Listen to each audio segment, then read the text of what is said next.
Deposition from Hamlet sent one day before the trial. What did the ghost tell you when he finally spoke to you? That Claudius killed him, or former Hamlet, and he poisoned him with Habona, and then Hamlet died shortly thereafter.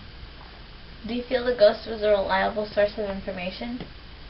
The ghost himself told me that he was burning his sins away, which means that he's in purgatory, and a ghost from purgatory can't tell lies. What were your reasons for having the actors recite the murder of Gonzago? So that I could observe Claudius's reaction to the part where Lucianus killed Gonzago with poison, with Habona, the same way that Claudius killed my father. Since you were observing the king's reaction, what was it?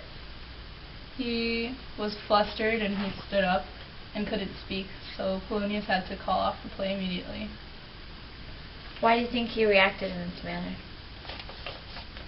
There is no other reason for him to react like that besides the fact that he killed my father the same way that Lucianus killed Gonzago. And why did you stab Polonius?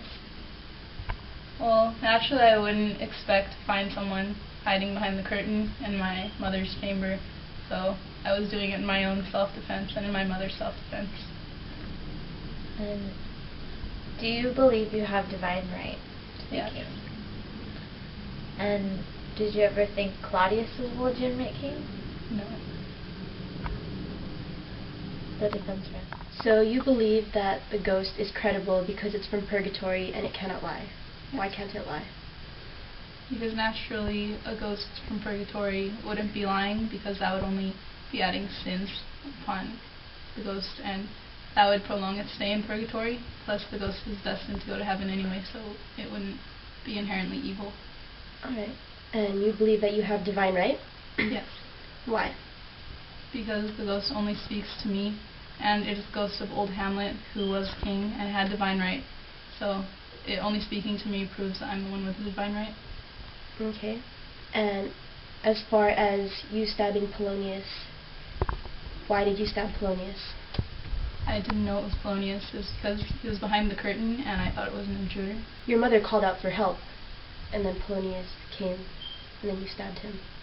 Even not knowing who it was, someone came and when your mother called for help. Well, he was behind the curtain, so it doesn't necessarily mean that it's coming to help. You asked if it was the king behind the curtains, but you had just seen the king. Who did you think was behind the curtain? I didn't know who it was. I said I took thee for thy better. So I was referring to the fact that Polonius shouldn't be behind the curtain, and I took him for being someone who knew better and who wouldn't be behind there. Alright then. And as far as the play is concerned and Claudius leaving, could it not have just been a very emotional and thought-provoking play? Claudius is the only one who stood up and who seemed flustered.